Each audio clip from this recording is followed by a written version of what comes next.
What's up guys, my name is Stoody. I'd like to welcome you all back to another video. In today's video I'm going to be doing my 2024 AFL season predictions. Now, I'm very good at doing ladder predictions, as you guys know from how successful I've been when we do my ladder prediction reactions, how my score is always better than pretty much everyone else's score. But I still get a lot of hate on my prediction videos regardless. But pretty much everyone does. So just remember, this is what I think, and based off of history, I know quite a lot. So yeah, there's no real point in crying in the comments because chances are that I'm going to end up being right at the end of the season anyway. So basically, I'm going to predict every single position, and then I'm going to predict awards such as the Coleman, the Brownlow, and all that. And I'm going to predict the premiers and the runners-up. And I'm going to say the position, the team, and going to give a quick explanation as to why. So number 18, I have the West Coast Eagles. Now, I think that's pretty obvious.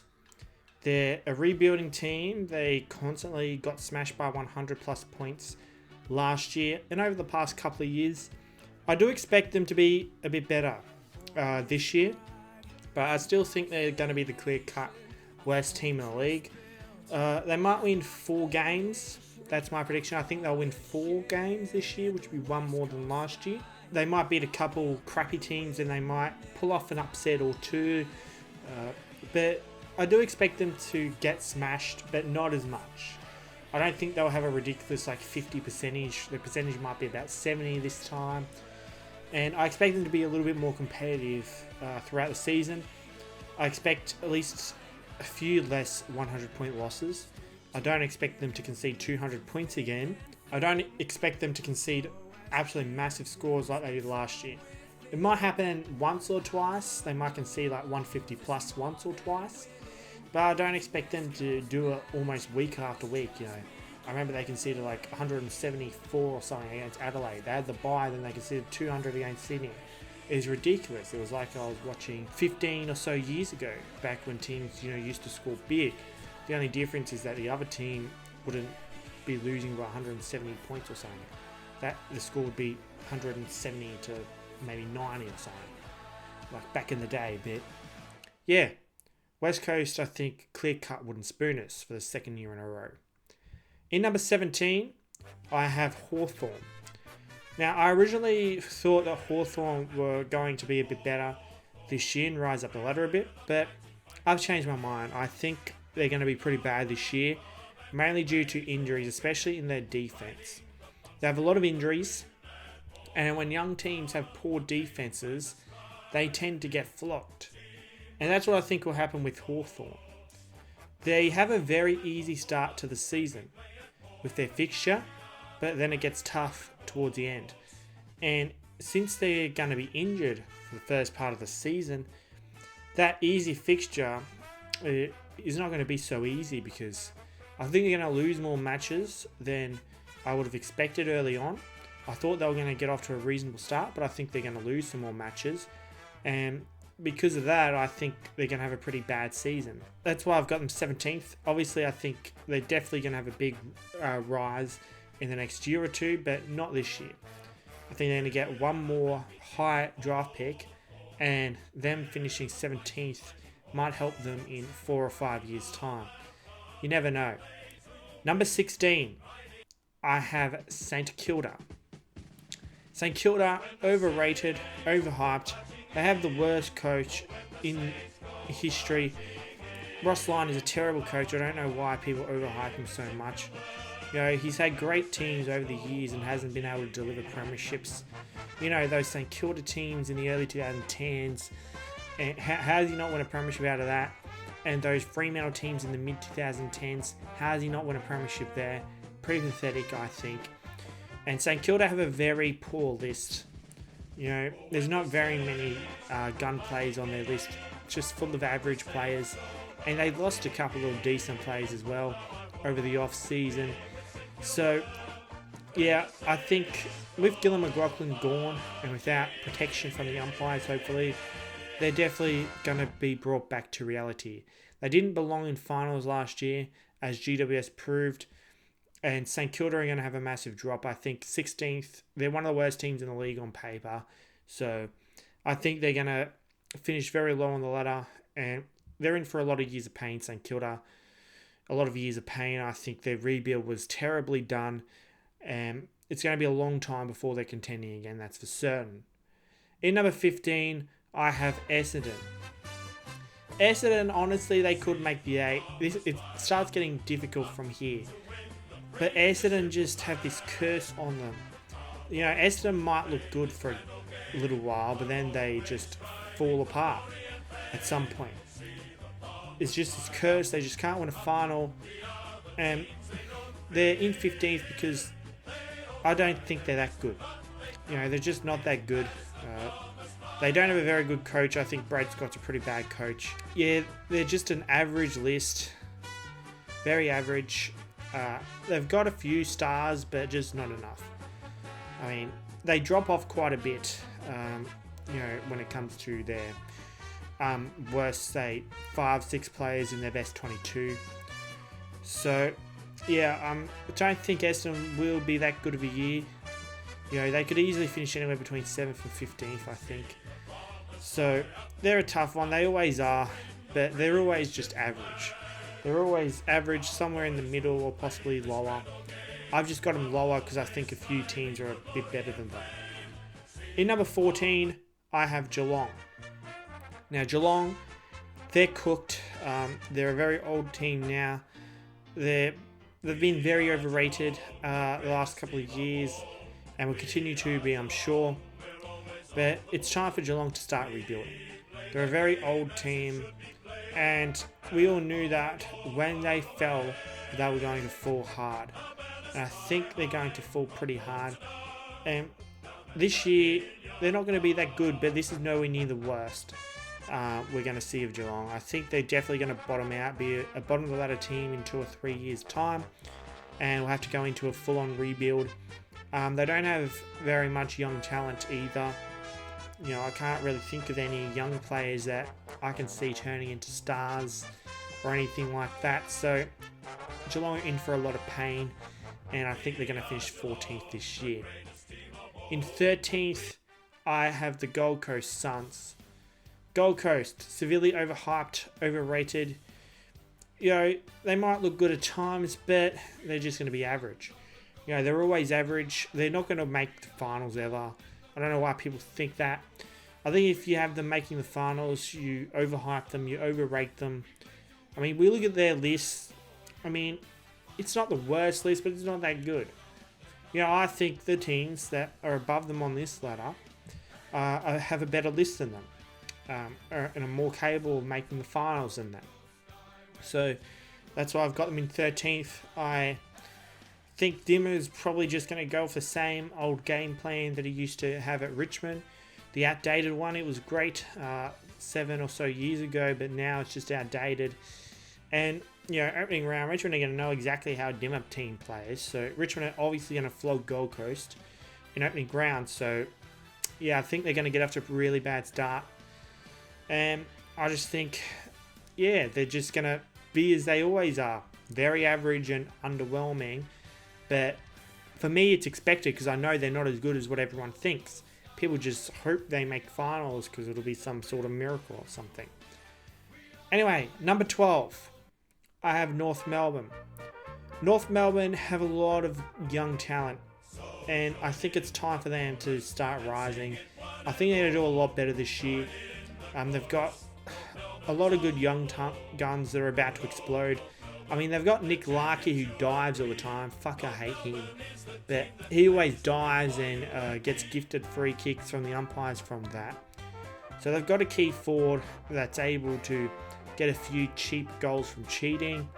They also have Luke Davies-Uniacke, who, if he can stay healthy, is going to explode, I think. And Harry Sheezel's a really good young player. The only problem for North are their defence. I don't think their defence is very good at all, but their midfield is really, really good, I think. And definitely there's a lot of potential in that team. And they can definitely rise up the ladder quite a bit. I don't think they'll be finals contenders, but they're going to get quite a few more wins, I think. 11th on this ladder, I have Melbourne. Melbourne are basically cooked. They're choke artists. They sold their soul for one premiership, I think, and they're due to drop. You know, they have druggos on their team. Joel Smith is going to get suspended for 4 years for doing drugs, and not only that, drug trafficking. He literally sells drugs to Melbourne teammates, one of those being Clayton Oliver. Clayton Oliver had a medical episode, which we all know was a drug overdose, but they want to hide it. Max Gawn continues to lie about Clayton Oliver. Max Gawn's a liar. Oliver clearly was doing drugs that night, and he was with, the drug dealer, Joel Smith, when he had this medical episode, the drug overdose. Joel Smith dealed him those drugs. And he's probably dealing to more Melbourne players as well. That just hasn't been exposed yet. So Melbourne are full of druggos. They're cooked. Clayton Oliver is going to regress big time. He's playing in the fucking VFL. He's playing in the VFL. That's how bad he's regressed. So, yeah, Melbourne are missing finals, and I think it's time for them to enter a rebuild. They've been knocked out in straight sets 2 years in a row, which is embarrassing. They're the only team to ever do that. So, time to blow up the list, rebuild. In number 10, I have Sydney. Sydney, they're an odd one, I think. I have them, they're reasonably average, but yeah, they could finish top 4, possibly. A slight chance to finish top 4. They were in the grand final just a couple of years ago, got smashed, obviously. But they dropped off big time as I expected. But I wouldn't be surprised if they are back in business, but it's a tough one. They could also be pretty bad. So that's why I've just got them in the middle of the ladder. In 10th, I think they're middle of the road sort of team at the moment.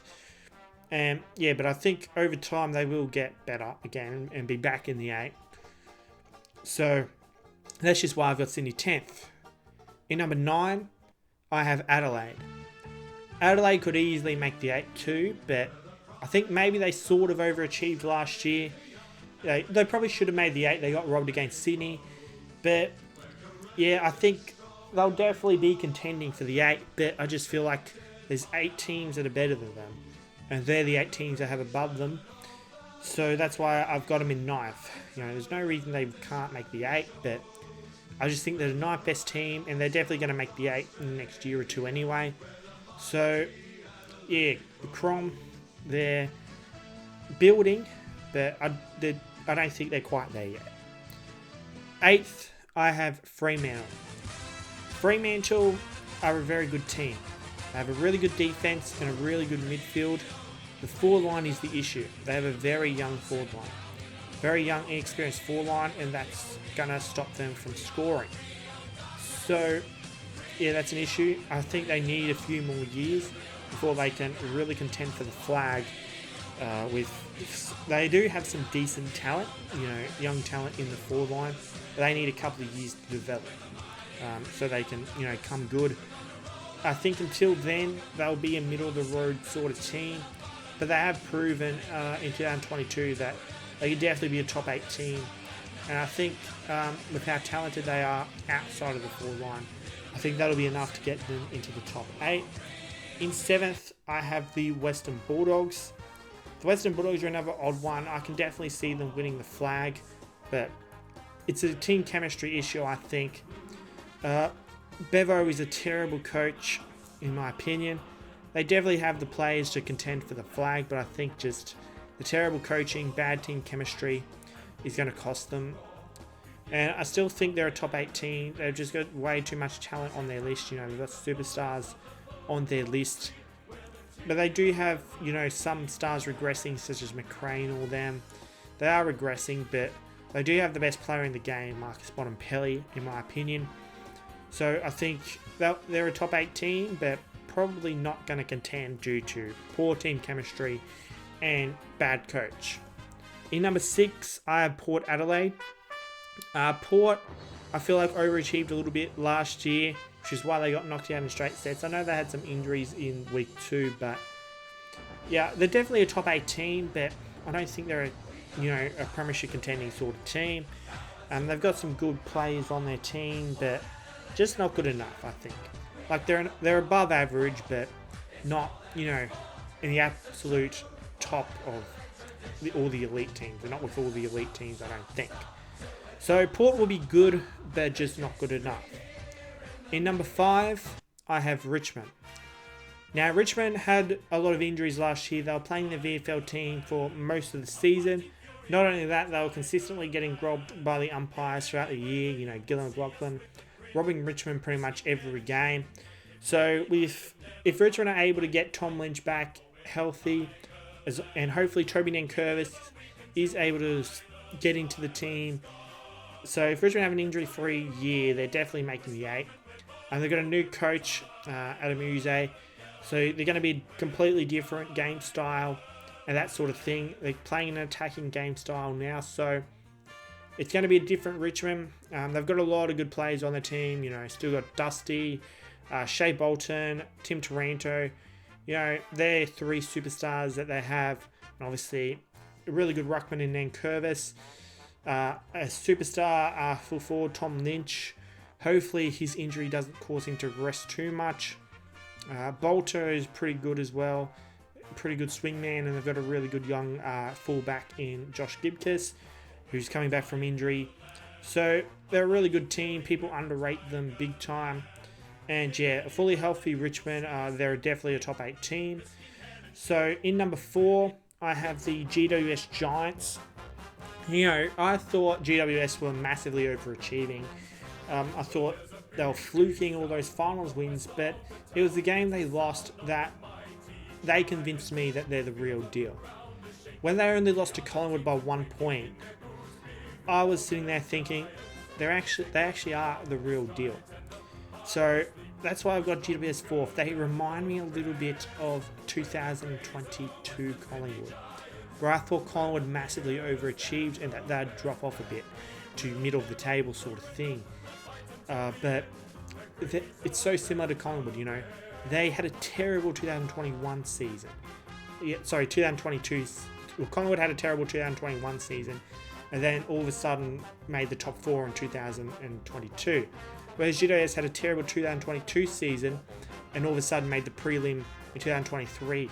It's very similar to Collingwood, isn't it? So, although I don't think they'll win the flag, they'll definitely be a contender, I think. So GWS, they're a really good team. They've got a really good balance of experienced stars, young players. I mean, that's why they didn't stay down for very long, because they had such a good balance. So, yeah, I think GWS are in for a really good year. In 3rd, I have Brisbane. There has been a bit of a curse where the runners-up seem to be terrible the next year. I can see that happening with Brisbane, but I don't think it will this time around. There's another curse that's been going on with all the Queensland sports teams.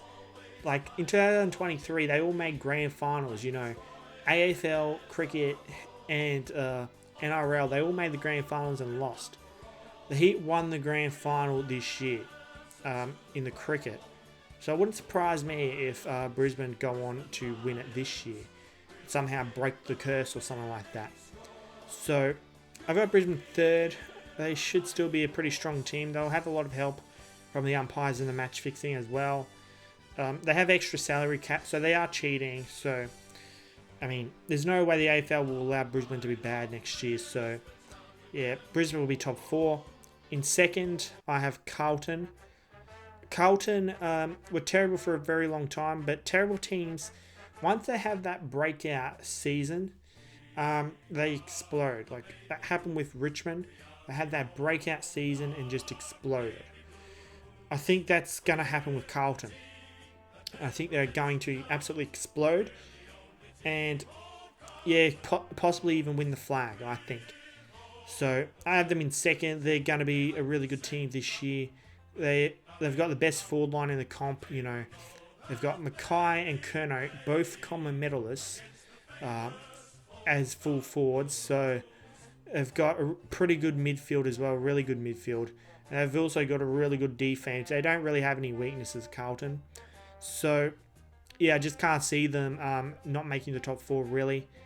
And first, the minor premiers, I have Collingwood. So I think Collingwood will dominate the season. I think they'll win about 18 or so games.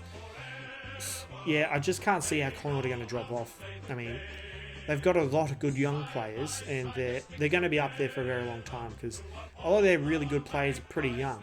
You know, they've got their older players as well, like Pendlebury and Sidebottom, but they're not the ones that are actually making Collingwood super good. They're contributing. You know, they're good role players still, but you know, Nick Dacos is just a superstar. He's one of the best players in the game, and he's only going into his 3rd year. So, yeah, I think Collingwood will dominate the home and away season. But here's what I've got for the Premiership. I think what will happen to Collingwood, right, is what I think Collingwood 2024 will be a bit like Richmond 2018. I think Collingwood will lose a preliminary final to Carlton in an upset. And I also think Carlton will go on to lose the grand final, become runners-up. And I think the premiers will be Brisbane. Because I don't think the AFL will allow Brisbane to lose again. So I think Brisbane make the grand final against Carlton, and Brisbane win the premiership this time around against Carlton. Now, here's who I think will win the Brownlow. I know they'll rig the Brownlow. It'll be someone stupid who wins it, but this is who I think is the best player in the game. That's Marcus Bontempelli. Marcus Bontempelli has deserved the Brownlow so many seasons, but he never gets it. Surely this year he actually gets it. The common medalist, if he stays healthy, I think will be Tom Lynch. Because I think Carlton, Mackay and Kerner will share it a bit. But Lynch, when he's out there, he's definitely the best key forward in the game. So I think Tom Lynch will win the Common. And Rising Star, I think the consensus number 1 pick, Harley Reid. I think most people will go with Harley Reid. But anyway, those are my predictions for 2024. Tell me your predictions in the comment section down below. I hope you've enjoyed this video. Don't forget to subscribe, like, and comment for a comment like this. Be sure to become a channel member. Just click the join button next to my name. Also be sure to subscribe to my premium member, Sean Ducks. Link to his channel is in the description. Also be sure to subscribe to my backup channel. It is called Stoody TV. Link to that is in the description. Also be sure to subscribe to my second YouTube channel. It is called Stoody Archives. Link to that will also be in the description. Also be sure to join my Discord server. It is called Australian Sports Community. Link to that is in the description. Also be sure to follow me on my other social media accounts. I have Instagram, I have Twitter, and also have TikTok. The username for all those is StoodyYT, and links to all those will also be in the description. I hope you have a good day, and I'll see you all in the next video.